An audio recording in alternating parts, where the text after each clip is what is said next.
गैया रखावन गए तो ठंडा आई गए। ठंड गैया रखा के और वहाँ बैठे रहे।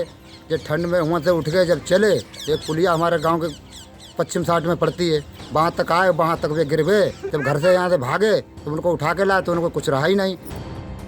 योगी सरकार के तमाम मंत्री भले ही तमाम दावे कर ले कि यूपी को अन्ना जानवरों की समस्या से छुटकारा दिलाने की भरसक कोशिश की जा रही है, लेकिन हर दिन सामने आती घटनाएं इन दावों से रत्ती भर भी इत्तेफाक नहीं रखती हैं। कभी उन्नाव तो कभी शाहजहांपुर, कोई न कोई अन्नदाता किसी न किसी वजह से अन्ना जानवरों के आतंक के चलते ठंड में ठिठुर कर मरने को मजबूर है। ताजा मामला है यूपी के ही शाहजहांपुर का, जहां अन्ना जानवरों से फसलों की रखवाली करते करते एक किसान की मौत हो गई और पूरे इलाके में हड़कंप मच गया। परिवार का कहना है कि किसान की मौत ठंड लगने से हुई, जब वो खेतों में जानवरों से फसल की रखवाली करने गया था। तो वहीं प्रशासन अलग ही बात कहकर पल्ला झाड़ता नजर आ रहा है। प्रशासन का कहना है कि मृतक किसान पहले से ही बीमार चल रहा था और अज्ञात बीमारी के चलते उसकी मौत हुई है। परिवार ने मृतक किसान का पोस्टमार्टम नहीं कराया, जिससे उसकी मौत का कारण स्पष्ट नहीं हो पाया है। फिलहाल परिवार को सरकार के स्तर पर मदद कराई जाएगी। दरअसल कलान तहसील के मिर्जापुर क्षेत्र के गांव मोहम्मदपुर गुलड़िया के रहने वाले 54 वर्षीय किसान सत्यपाल कुशवाहा बुधवार की रात करीब 8 बजे अपने 3 बीघा खेत पर गेहूं की फसल को छुट्टा जानवरों से रखवाली करने के लिए गए थे और रात 10 बजे लौट कर आए, जिसके बाद तड़के 3 बजे बृहस्पतिवार के दिन कड़ाके की सर्दी में सत्यपाल फिर से अपनी फसल बचाने के लिए गए, क्योंकि अन्ना जानवरों से उनको फसल खराब होने का डर था। वहीं पत्नी श्यामा देवी का कहना है कि जब सुबह देर तक वो वापस नहीं आए तो वो खेत पर देखने गई, जहां उनका शव पड़ा मिला। सत्यपाल का शरीर ठंड से अकड़ गया था, जिसके बाद ग्रामीणों की मदद से सत्यपाल को सीएचसी जरीनपुर में दिखाया गया, जहां डॉक्टर्स ने उन्हें मृत घोषित कर दिया, जिसके बाद परिजनों ने शव का अंतिम संस्कार कर दिया।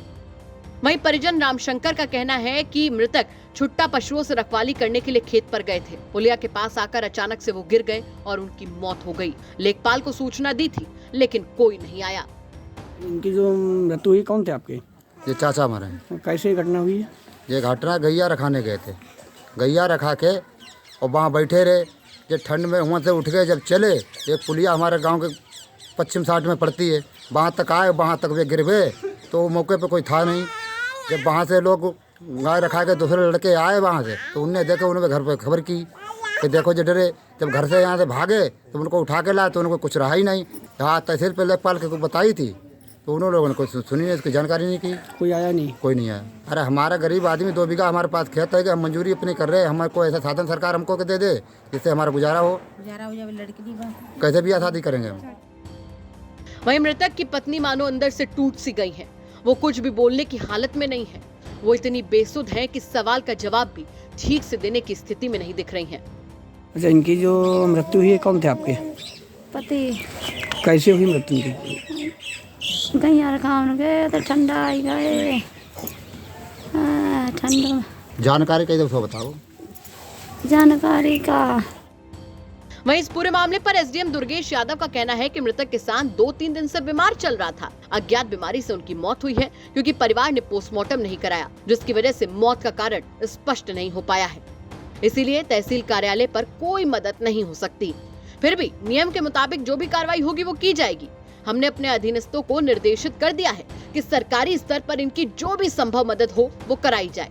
वहीं छुट्टा पशुओं के सवाल पर एसडीएम साहब ने बात को गोलमोल घुमाकर बस इतना कह दिया कि वो खेत की रखवाली करने गए थे, फिर वापस घर पहुंच गए थे।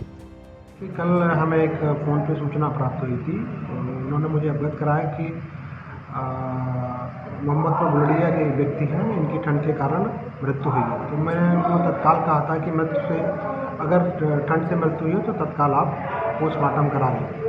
तो इसके बाद हमने अपने नायब तहसीलदार से भी जांच कराई, तो उन्होंने हमें अवगत कराया कि ये शायद 2-3 दिन से इनकी तबीयत खराब थी और उसी तबीयत खराब होने के कारण कुछ बीमारी की, अज्ञात बीमारी की वजह से इनकी मृत्यु हुई है। अब चूँकि इन्होंने पोस्टमार्टम नहीं कराया है और पोस्टमार्टम न कराने के कारण ये तय नहीं किया जा सकता है कि इनकी मृत्यु किस कारण हुई है। इसलिए फ़िलहाल तहसील कार्यालय से इनको कोई भी मदद नहीं दी जा सकती है। फिर भी हम नियमतः जो भी कार्रवाई होगी उसमें हम कर रहे हैं और अपने अधीनस्थों को निर्देशित कर रखा है कि जहाँ से भी इनकी जैसी मदद हो सरकार के स्तर से इनकी मदद की जाए। सर ये बताया है कि वो खेत पे गए हुए थे और गाय वगैरह जो है रखा रहे थे, आवारा पशु। हाँ, ऐसा बताया कि हाँ ये खेत पे गए थे, लेकिन खेत से घर वापस भी आ गए थे, ये भी बताया गया। फिलहाल किसान सत्यपाल की मौत के बाद उनके परिवार का रो रो कर बुरा हाल है। ऐसे में परिवार के मुखिया की मौत हो जाने के बाद परिवार सरकारी मदद की गुहार लगा रहा है। लेकिन सवाल ये है कि अन्ना जानवरों के चलते कितने परिवारों को रोना पड़ेगा। कब तक अन्नदाताओं की बलि सिर्फ इसलिए चढ़ती रहेगी क्योंकि अन्ना जानवरों से वो अपनी फसल की रखवाली करने गए थे, और कब तक ऐसे ही प्रशासन ठंड से मौत पर सवालों के जवाब देने से बचता रहेगा। शाहजहांपुर से विनय पांडे के साथ ब्यूरो रिपोर्ट, यूपी तक।